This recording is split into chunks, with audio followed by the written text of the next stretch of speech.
कुछ आकलन से पहले जो पूर्व आपको कुछ स्टेप्स करने हैं आकलन के दिन से पहले, ताकि आकलन बहुत ही सफलतापूर्वक पूर्ण हो सके। तो ये समझते हैं कि कुछ स्टेप्स हमें क्या करने हैं जैसे ही हम ऐप डाउनलोड कर ले।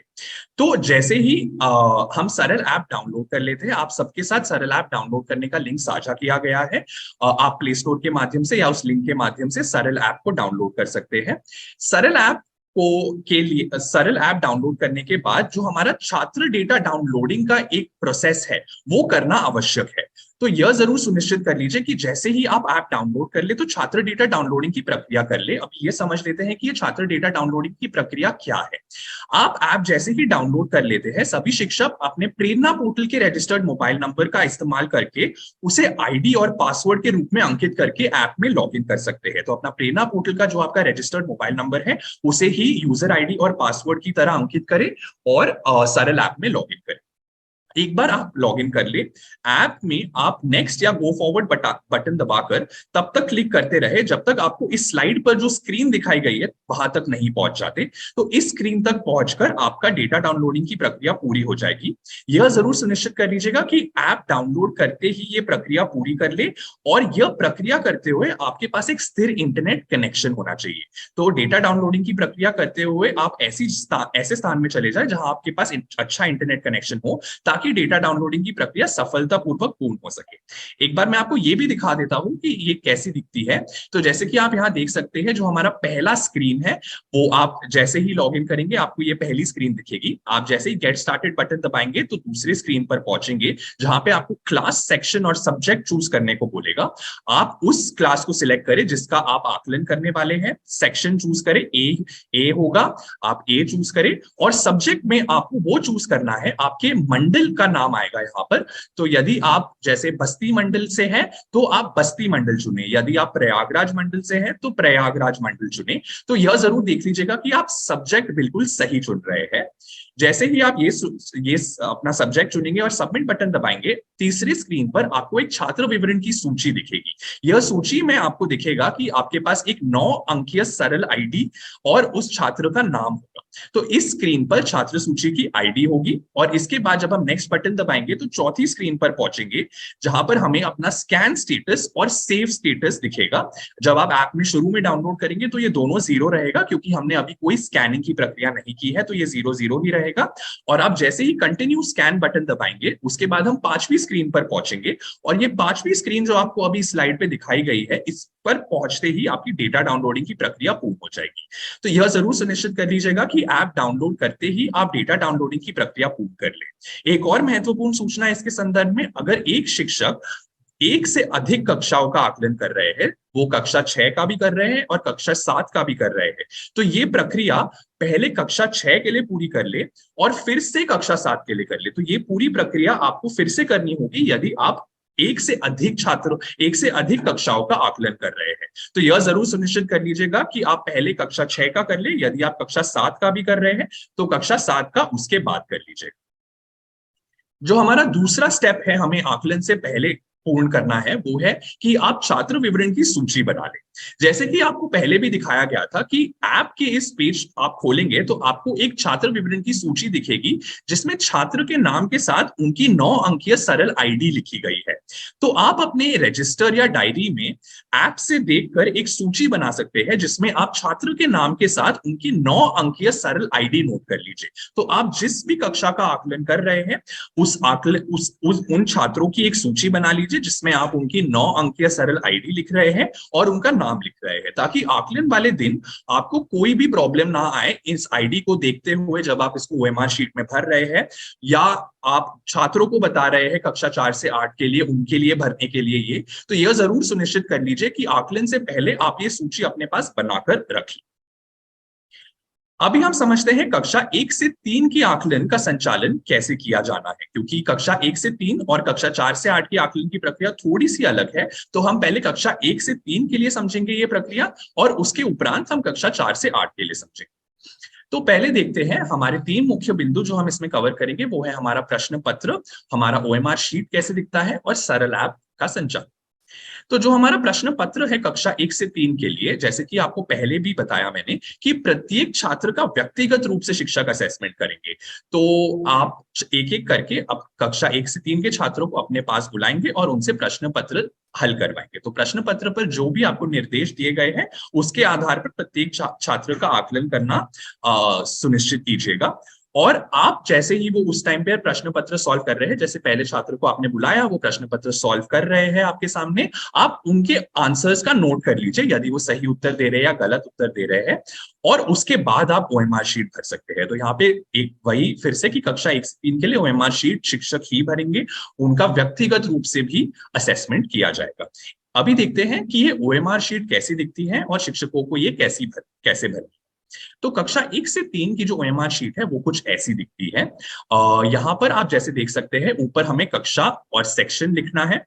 आप यह जरूर सुनिश्चित कर लीजिएगा कि ओएमआर शीट भरते समय हम केवल काले रंग के बॉल पॉइंट पेन का इस्तेमाल कर रहे हैं। अगर हम काले पेन का बॉल पॉइंट पेन का ना उपयोग करें तो ये स्कैनिंग की प्रक्रिया में बाधा ला सकता है। तो यह जरूर सुनिश्चित कर लीजिएगा कि आप काले पेन का ही उपयोग कर रहे हैं ओएमआर शीट भरते हुए। आप यहाँ पे कक्षा और सेक्शन भर दीजिए। यदि प्रश्न सेट कोई हो तो ए लिख दीजिए। अगर यदि कोई प्रश्न सेट ना हो तो सिर्फ ए लिखकर भी कोई प्रॉब्लम नहीं है। तो प्रश्न सेट लिख लीजिएगा। और यहाँ पे आप जैसे देख सकते हैं, यहाँ पर इस शीट में 8 छात्रों का आकलन एक साथ किया जा सकता है। तो यहाँ पे हम जैसे देख सकते हैं, हमारे पास 8 रो दिए गए हैं, तो 8 छात्रों का आकलन एक ओएमआर शीट पर किया जा सकता है कक्षा 1 से 3 के लिए। तो जैसे ही आप यहाँ पे जो हमारी 9 अंकीय सरल आईडी है वो यहाँ पर लिखी जा सकती है।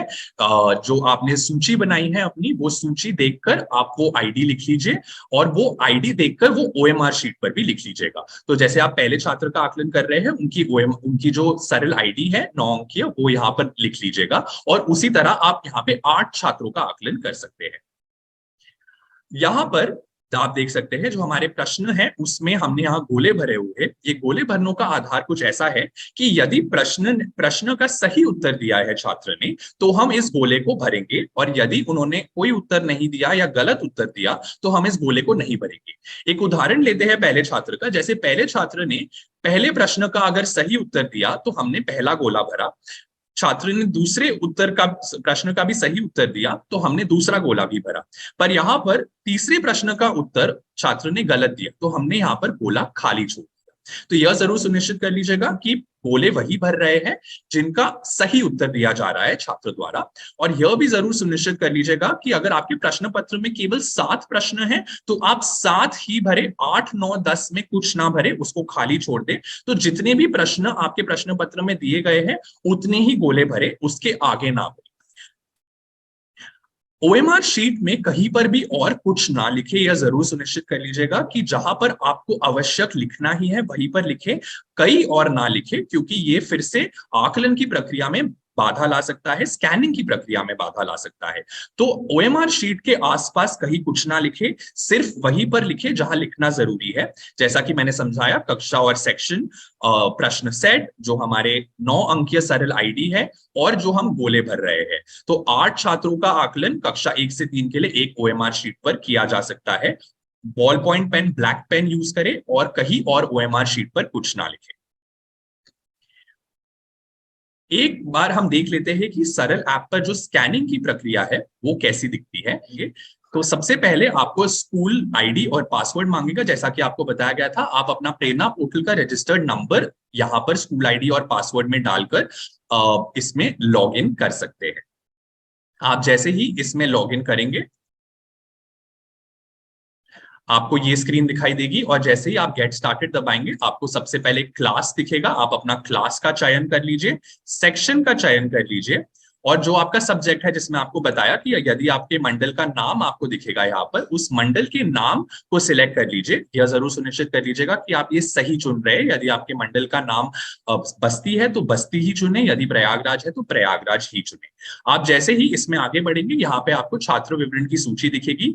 यही सूची आप अपने साथ एक डायरी रजिस्टर में ये सूची अपने साथ बना ले।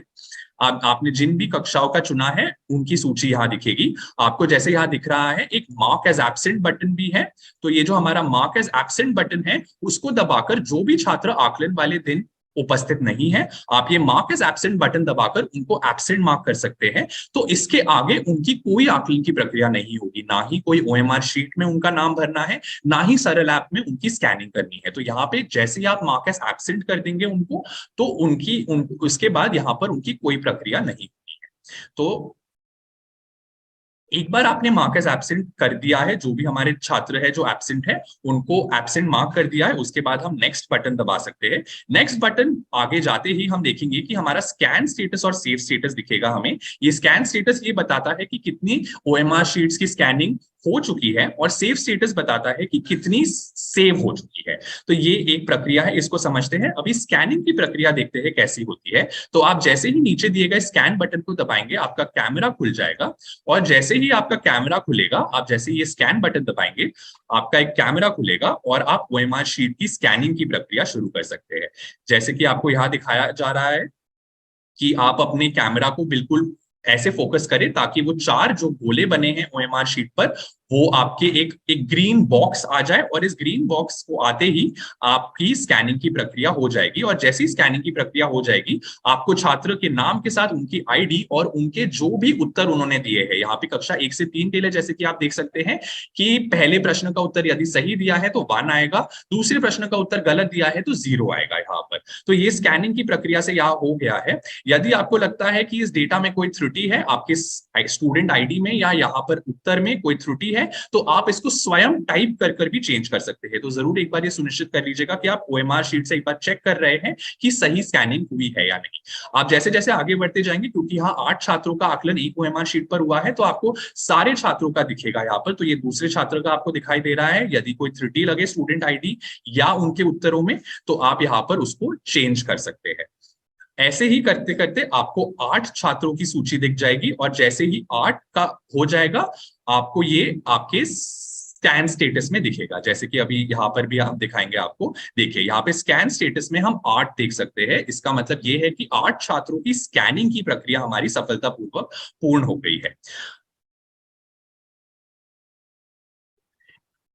जो हमारा जो हमारा इस आकलन का एक लास्ट स्टेप है स्कैनिंग की प्रक्रिया के बाद, जो हमारा सेव ऑल स्कैन वाला स्टेप है, ये बहुत ही जरूरी स्टेप है। ये आप मूल्यांकन पूर्ण करने के बाद और ओएमआर शीट्स को स्कैन करने के बाद करेंगे।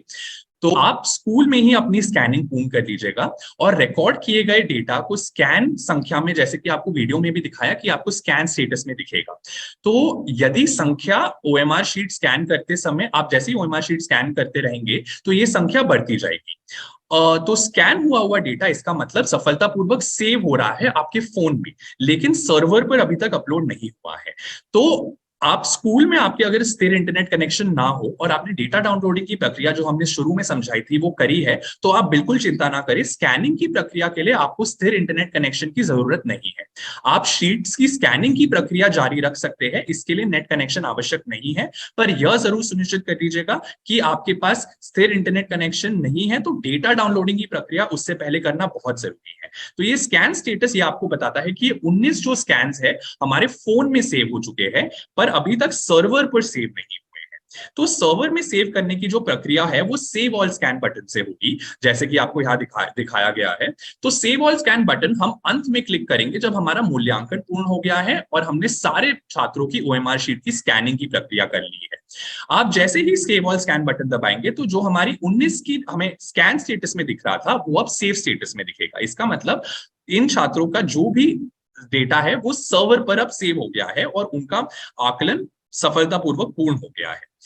जरूरी बिंदु इसके बारे में यह है कि सेव ऑल स्कैन का बटन आप तभी दबाएं जब सारी शीट्स की स्कैनिंग हो चुकी हो और आपके पास एक स्थिर इंटरनेट कनेक्शन हो। तो सेव ऑल स्कैन बटन से पहले यह जरूर सुनिश्चित कर लीजिएगा कि आपके पास एक स्थिर इंटरनेट कनेक्शन है।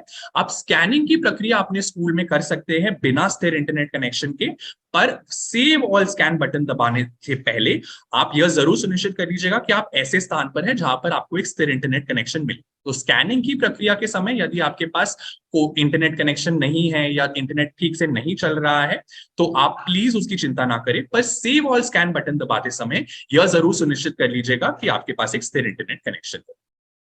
एक बार जो हमारे 1 से 3 का आकलन है उसकी 6 स्टेप की जो हमने प्रक्रिया समझाई है वो समझ लेते हैं। जैसे कि आपको पहले बताया कि आकलन से पूर्व हमारा पहला स्टेप शुरू होगा कि परीक्षा से पहले हम डेटा डाउनलोडिंग की प्रक्रिया कर ले। हमारा जो दूसरा स्टेप है वो है परीक्षा से 1-2 दिन पहले हम छात्र विवरण की सूची बना ले, जिसमें हम छात्र की 9 अंकीय सरल आईडी के साथ उनका नाम लिख रहे हैं। आकलन वाले दिन हमारा तीसरा स्टेप शुरू होगा, जहां शिक्षक प्रश्न पत्र के अनुसार विद्यार्थी का व्यक्तिगत रूप से आकलन करेंगे। हमारा चौथा स्टेप ये रहेगा कि शिक्षक ओएमआर शीट पर 9 अंकीय स्टूडेंट आईडी भरेंगे और प्रश्न पत्र के अनुसार यदि विद्यार्थी सही उत्तर देते हैं तो ओएमआर शीट के गोले को भरेंगे अथवा उसे खाली छोड़ेंगे। एक बार हमने सारे छात्रों का आकलन कर लिया है तो हमारा पांचवा स्टेप शुरू होगा, जहां शिक्षक सरल ऐप के द्वारा ओएमआर शीट की स्कैनिंग करेंगे। आपको स्कैनिंग की प्रक्रिया अभी हमने दिखाई, और एक बार ये स्कैनिंग की प्रक्रिया पूर्ण हो जाए तो हमारा छठा स्टेप शुरू होगा, जो हमारा सेव ऑल स्कैन का स्टेप है। यह प्रक्रिया आप मूल्यांकन पूर्ण करने और ओएमआर शीट्स को स्कैन करने के बाद ही करें, और यह जरूर सुनिश्चित कर लीजिए कि इस स्टेप पर हमारे पास एक